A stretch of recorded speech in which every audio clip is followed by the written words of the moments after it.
Y'all, oh my gosh, it's been 2 weeks, a week. I skipped a week, so it's been 2 weeks. Welcome back, y'all. I'm back. I'm back. I'm back. I'm back. I'm back. I'm back. I'm back. I'm back. I'm back. How y'all doing? Let me tell you, last week was not my week. I was under the weather.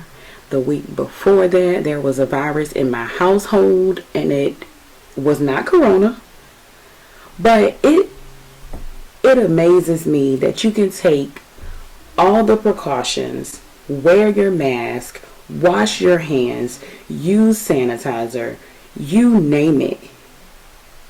Disinfect yourself when you come back in the house from being outdoors, in stores, and to not really go out that much and to still have a virus hit your household, it's just unreal sometimes.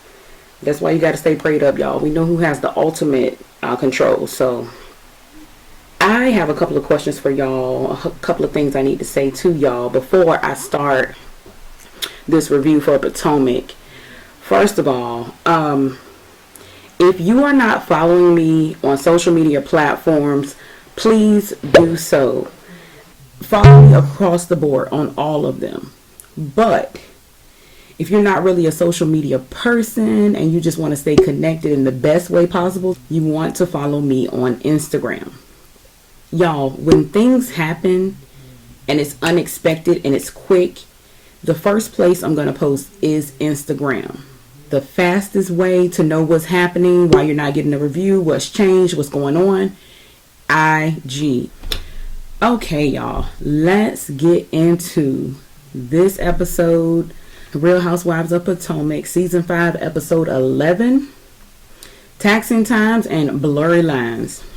The episode starts off with Karen, and she's making phone calls to Ashley and Gizelle, just inviting them with her to go back to her hometown in Surrey, Virginia. Well, apparently she's invited back to her high school for their homecoming. So she's calling and inviting them. They've accepted the invitation. You know, we get a couple of quick scenes, but then it flashes back to Karen's house. She's getting things set up. They're arriving in the morning. Ray is like, ooh, we got snacks.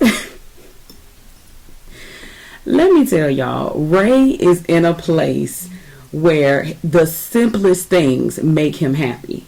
The fact that Karen was preparing the little snacks, maybe mimosas or something like that, for the girls to arrive, Ray was impressed. Like, oh, we got snacks?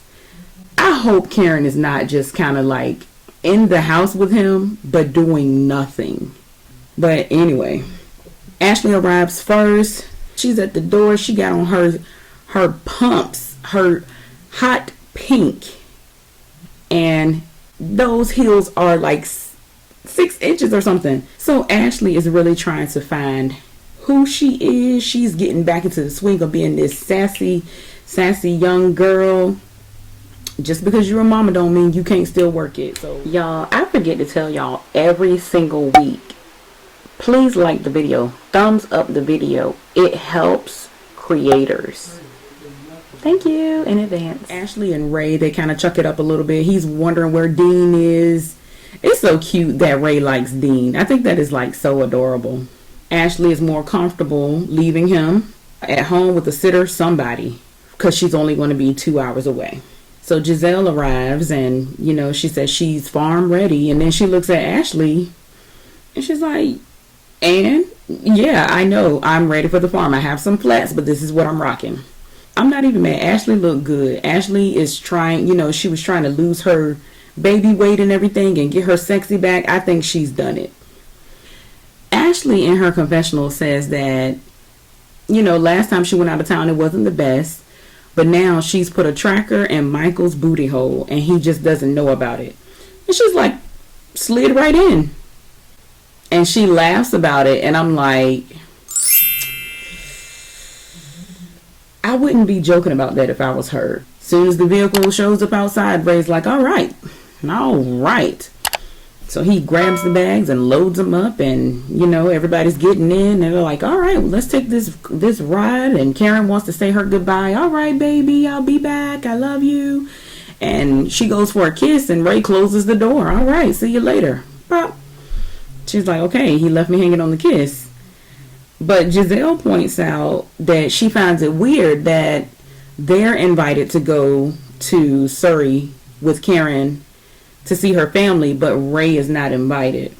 I really just feel like Gizelle is always nitpicking and always looking at the glass half empty. I feel like Gizelle will find the negative in any situation, unless it's dealing with Robyn or herself. It's like she has a shade gun, and it's always loaded, and she's just ready to fire at whoever.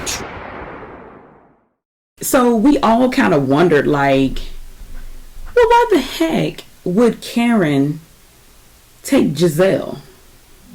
Here's what I think. Karen chose to take Gizelle because Karen knows the fun side of Gizelle. At this point in life, because Karen has been through so much, Karen just wants to laugh, have a good girl time, and have fun.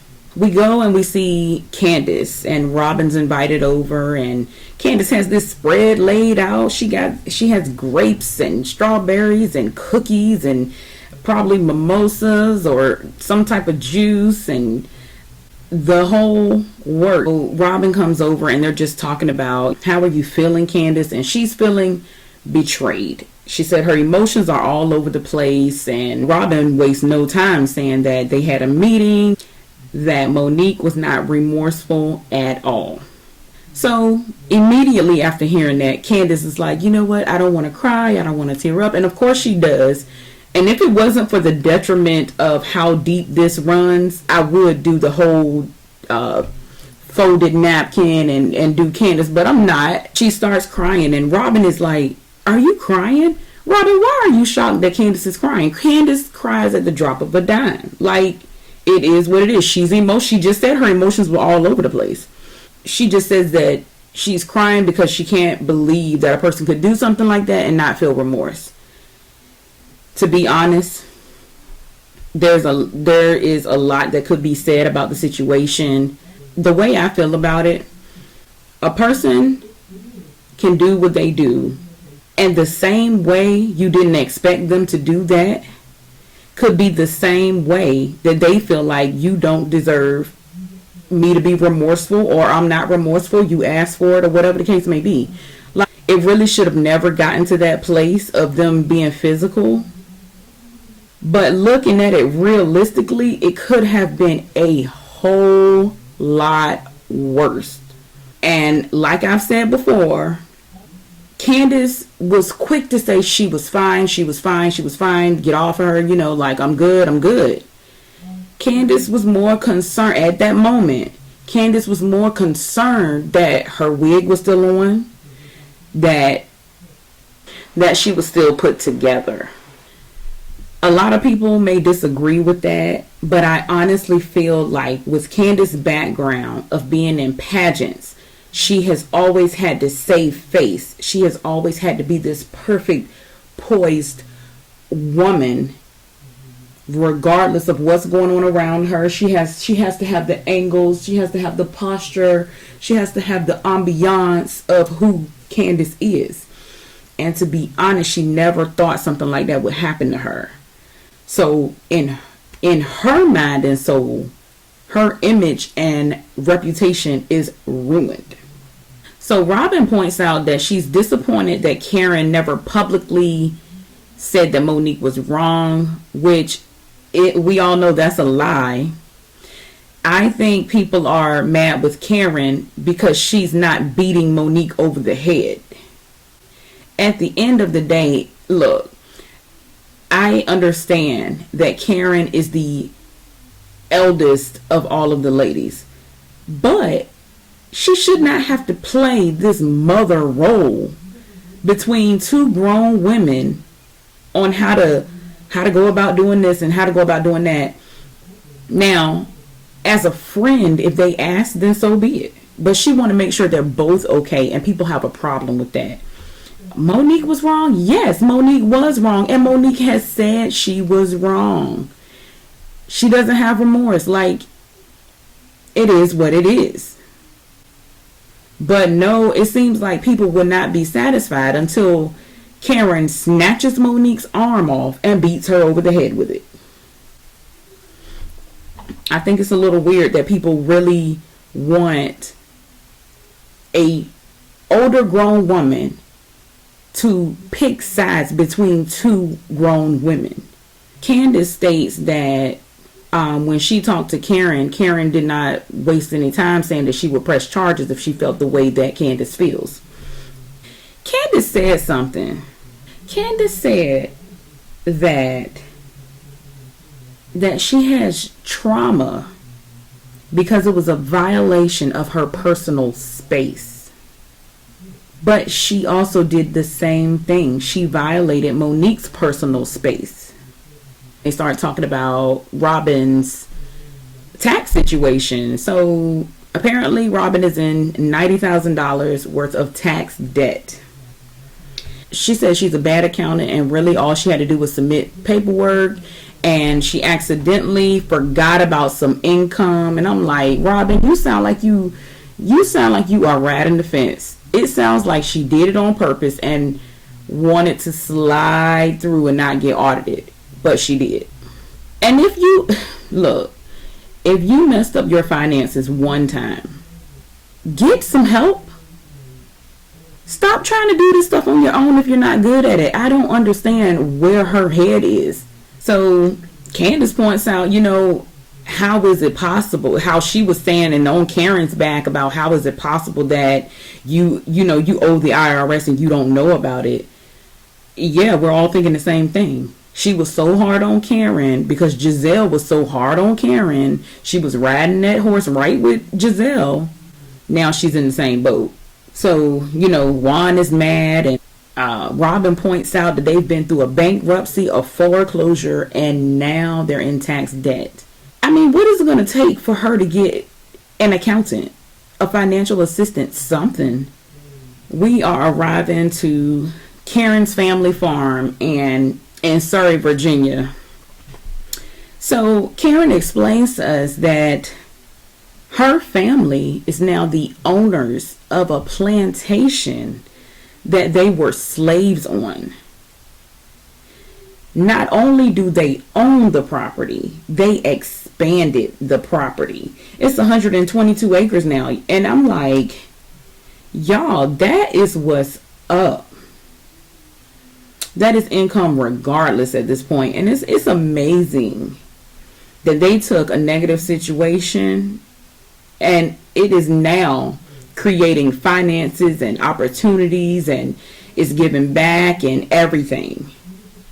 So they arrive and, they go in the home and they introduce Karen's family to everybody, and Gizelle and Ashley. Karen looks just like her Aunt Carlene. Now let me tell you, Aunt Carlene had my full attention, honey. Everything about her said royalty. The way she would sit, the way she would look. Honey, that's where Karen got all of that Grande Dame stuff from. I love it.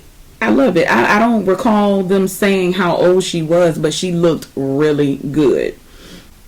So then her uncle comes out, or cousin, I don't remember which one, but he comes out with photo albums. And Karen's like, wait, what you doing? Where you get those from? Oh, it's time to embarrass Karen. Oh my gosh. So they start showing pictures of Karen from when she's back in age or as a child.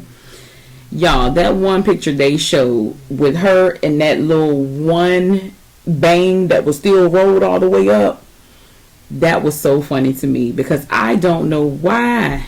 Back in the day, they used to keep our curls so tight. The curl would be sitting up here. You turn your head, that curl ain't moving at all.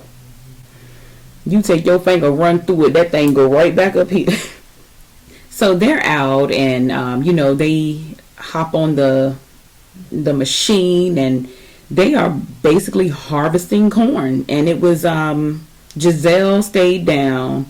and Karen and Ashley went up there with the uncle to harvest the corn. And I had to say, it looked like it would have been kind of fun. Once they all come down and everything, they stand around and they just kind of chit-chatting for a little bit, and Monique calls. Now, I read this earlier, maybe a month ago. I know a lot of people wonder why are they always answering the phone on speakerphone? It's a part of their contractual deal.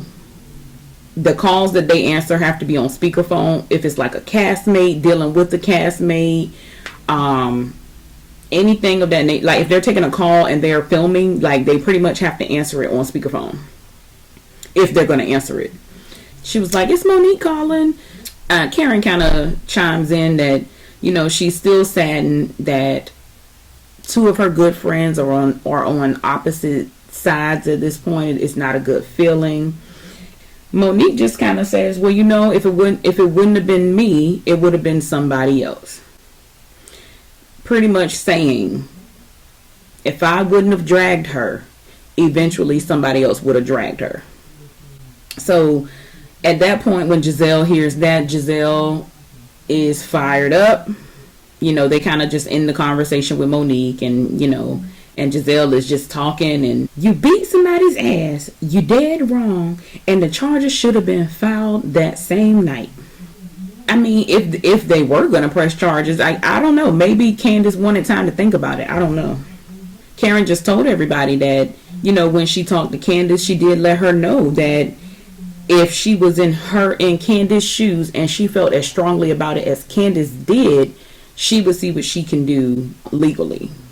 A lot of people are on Karen's behind for that, but I see where she's coming from. It's some key words in there. So put your opinions down in the comments. I really want to know what y'all think about this. Like, seriously, you are good friends with both of these people. You have said that they both were wrong. They both egged each other on. It's both of their faults, right? You go to Candiace. She's crying. She's hurt. She's traumatized. She's in disbelief. She can't believe she's not remorseful. Da da da da da. Candiace is so distraught right now. Karen is like, okay, well, if I felt the way you do, then I would probably try to see what I can do legally, press charges, whatever the case may be. I don't think that's wrong. Probably against popular belief, but I don't think that's wrong. Karen is being truthful on both sides, in my opinion, so far from what we've seen. She also told Monique, hey, what you did was wrong. You messed up. Now you got to own it and tell younger girls growing up not to do this. I feel like that's good advice on both sides. Now, what people are getting caught up at is that if you're friends with both people, why would you tell one friend to press charges against the other friend? Please leave your comments down in the comment box, because I really want to see where everybody's coming from on this. Give me the details on how you got to your answer, because I don't see where Karen was wrong. Karen is being 100% Karen when she's talking to, let me not say 100%, 90. When she's talking to Candiace and when she's talking to Monique. But when they were standing in that circle and they said, well, did you tell Monique that you told Candiace that if you were her, you would press charges? She said, well, I think she knows, but I'm going to make sure that she knows. If she knew, you would be sure that she knows. So that's a little, I don't know, I can call that out because I don't know what's up with that. That's something don't sound right. But she offered valid advice to both people. It is what it is. So at this point, Karen is tired of talking about all of it. She's done. Gizelle, I'm done. She's a liar. The next time she calls, let me know, because I'm going to walk away. Gizelle, you could have walked away this time because it was announced that it was Monique calling. Just want to let you know that. Sometimes you don't have to be Miss Queen of Dramatics the way you are. I'm going to say this again. Y'all, Gizelle played this role on this show of being messy, messy, messy. I honestly don't feel like she's like that in real life. Anyway, we go over and we see Wendy meeting up with her sister Ivy. Wendy is talking about her career. I actually feel bad for Wendy. There's a lot of people out here that don't like her. This has nothing to do with who she is as a person. This situation in general just makes me feel bad for her. Wendy is talking to Ivy about, I really need to figure out what it is I want to do. I don't want to hurt Mom. I'm scared to have the conversation. I don't want to teach anymore. She wants to focus on political commentary. I have a question. She said in their culture, having a doctor in your family is an accomplishment. It's a major accomplishment. Having 2 doctors in your family, you are pretty much royalty at that point. So my question is this. Wendy has already gone to school and gotten the credentials behind her name. If she's not teaching or actually active in her PhD, she still has a PhD. So what are we talking about here? Just because you change careers doesn't mean your credentials fall off and you're no longer recognized as a doctor. Somebody help me with that. Please put it in the comments if you are in Nigeria or if you are a Nigerian and there's something I'm missing with this situation. Please put it down in the comments. I just want to understand. I also think that it is extreme. I know this is the culture. I'm not trying to be disrespectful. I'm trying to understand. I don't get the amount of pressure that are put on children growing up. I understand that parents sacrifice for their children just like Americans do. For them to be successful, to be bright, to be accomplished, to not be mediocre, to be at the top of the class. I get all of that. But the choices are already made for them what they are going to be. And there's not any input from that child, that individual. It's not even taking into consideration what they like as children growing up. Because can't nobody tell me nothing. I'm pretty sure Wendy growing up was just around the house. Because Wendy seems like she's a talker. In my opinion, if you pay attention to your child, you will understand more so what they are naturally good at. And what they probably would enjoy more versus other than the status of just being a doctor or a lawyer. And to add more pressure, it's kind of sad that her husband has already pretty much been banned from his family because of the wife he chose. He doesn't have communication with his family because of the wife that he chose. Why are things so heavy? Why are things so weighted? And I know it's the culture. I just feel like it should not be for the status of the parents and more about, hey, my child is successful. It shouldn't be about how the parent looks because the child is successful. It should be about the child. They accomplished this good. If y'all watch my channel and you're Nigerian and you know what I'm talking about, please put the answers down in the comments. I need to know. What is it that makes Nigerians stick to this plan of what they were taught in the culture? Are the consequences always to be deemed an outcast from the family? Is that always the consequence? Now, Bravo know that they did not have to show Ivy eating that chicken like that. They know they did not have to do that. These stereotypes gotta go, y'all. Dylan and Tatiana meeting up at Mad Chef Kitchen and Bar. If you didn't know, that is Robyn and Juan's alter egos. They are playing date night, and Robyn has on a long, crazy looking wig. Apparently, this was Robyn's idea for them to meet up at this bar. She is supposed to be her wild side alter ego. She's in all black. The wig is black. She said that her and Juan need to take time away from, just disconnect from life sometime. Just disconnect and do them.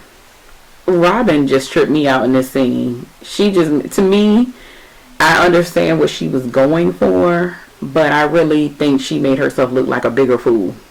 Juan looked like he was scared at first. Like, what are you doing? Like, it took Juan some time to get used to it. But anyway, she wanted to be dirty and nasty, and they got somehow on the tax situation, and Juan was not feeling it. Juan said, "You." Question: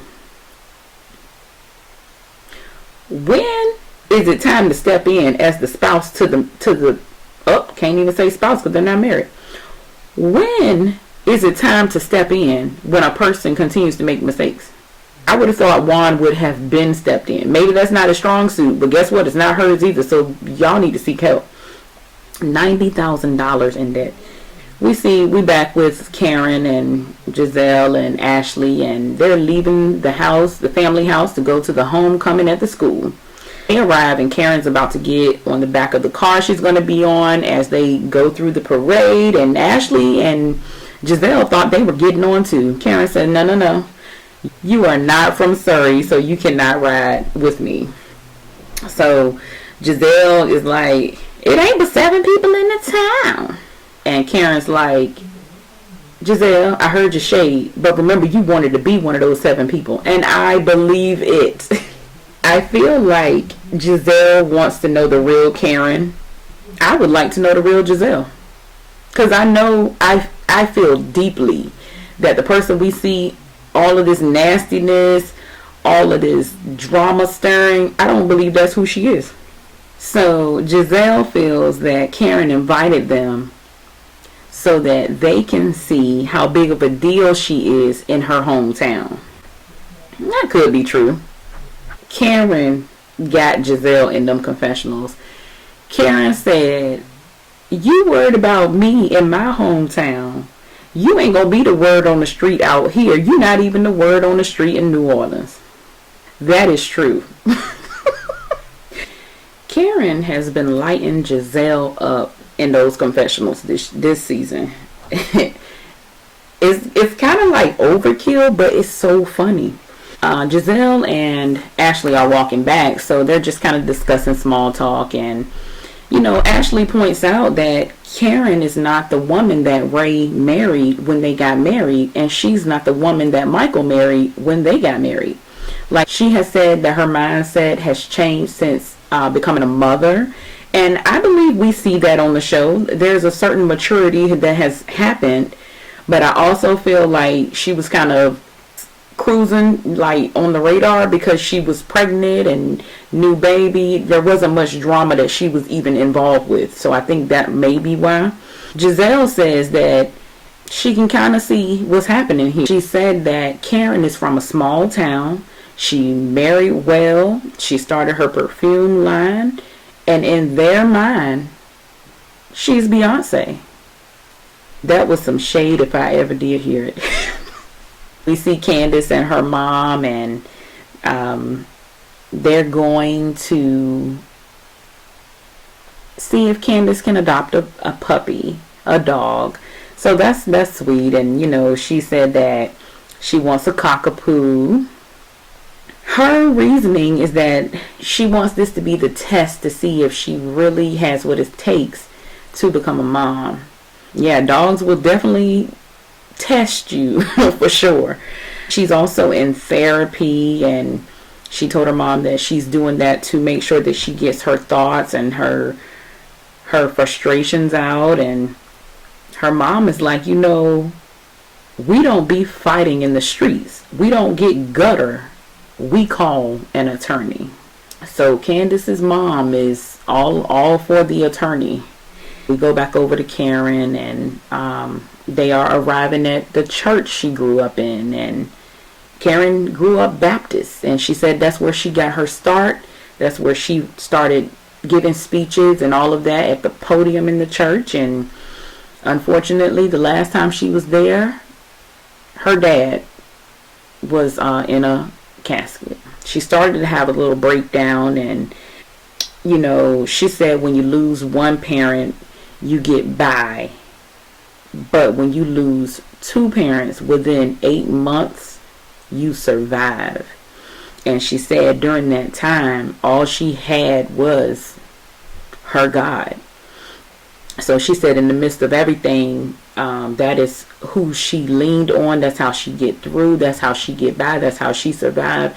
That was all she had. And she said that she really put everything on Ray loving her. And now that her and Ray are going through what they're going through, she wants to stick it out. She wants to fight it out. And she's still leaning on her God. I'm all for it, Karen. She just came out and kind of explained, you guys, these are not tears of sadness. This is just full heart. That's all. Full heart. So that was kind of touching. We see Monique at the very last scene of the show, of the episode. It starts off with Monique and T'Challa talking, and Chris walks in the room. Who are you talking to? I'm talking to T'Challa. You don't talk to nobody but T'Challa. You don't never talk to your friends. You just talk to T'Challa. And Monique is, you know, waiting for her pastor and first lady to arrive to her home to discuss the situation, what can be done. It's like a counseling session. Apparently Monique had homework. Her homework was to discover how she got where she is and what caused it. Need to figure out how she got to this place in her friendships. And Chris kind of was like, well, there's only trouble with one friendship, right? Well, Monique lets us know that this fight has caused a ripple across the board and people have written her off. That's very sad. She's not a hostile person, and she's talking to the pastor at this point, and he's told her, well, ever since I've met you, you've been in survival mode, you know, from being bullied and everything. And even when you met Chris, you had to keep proving yourself to him and to everybody, and that, you know, that you weren't the person they were saying that you were. It doesn't seem like she likes to talk about things, which that's been obvious. Monique breaks down and she's just like, you know what, I'm tired of being criticized. And the pastor points out, like, you're a little taken back that these women are not impressed with you because you're used to people like kind of approving who you are. That's been the reputation throughout your life. And Monique just kind of breaks down and she's like, you know what? It's very sad because if it wouldn't have been Candiace, it would have been somebody else. And the reason she got to that conclusion was because her pastor said a lot of times what we see in somebody else is just a mere reflection of what's within. Pretty much what she was saying is, if I had not have snatched Candiace, I probably would have snatched somebody else. She kind of broke down at that point and she's like, you know what? Candiace didn't deserve that. Now, that's where the episode went off. But I really feel like had people just allowed Monique to go through her process and not been so judgmental about, she's not remorseful, accept what it is. Like, matter of fact, you don't have to accept what it is. Just don't, I mean, what can you do? You can't make her be remorseful. So it's just a situation. Unfortunately, you know, Monique blacked out and they're linking that to, you know, anger and not talking, and everything just kind of came to a head. She's in therapy, counseling for it now. So it is what it is. It's very sad to me because I really don't feel like Monique is a hostile person. Monique is Monique. I think if you catch anybody at the wrong moment on the wrong day, you may get a reaction that you weren't expecting. So that's what it is. Y'all, I have another question for y'all, totally unrelated. I need to know what y'all are watching. Right now, I'm a little disappointed because I don't have anything to watch. I don't have anything to watch. The only thing I watch is the Have and Have Nots, which is more funny than anything. I watch Dr. Pimple Popper on Thursdays, which most of y'all probably are not interested in that, period, because it's gross. New show, My Feet Are Killing Me, that comes on right after. I can take or leave that one. But I don't have any good shows. So what are y'all watching? I don't want to hear nothing about Love and Hip Hop because Love and Hip Hop is not me. I don't want nothing to do with it. So what else are y'all watching? Let me know. Put it down in the comments. Y'all also give me an update. How are y'all doing in this pandemic? The coronavirus is still out here, even though it's not really being talked about anymore. The presidential debate was going on and nothing got talked about as far as the coronavirus. Y'all, make sure you wear your mask. Make sure you vote. Okay? I just want y'all to stay safe. Give me an update. Leave it down in the comments. I just want to make sure y'all are well. Also, leave down in the comments where you're watching me from. Alright, y'all. Till next time.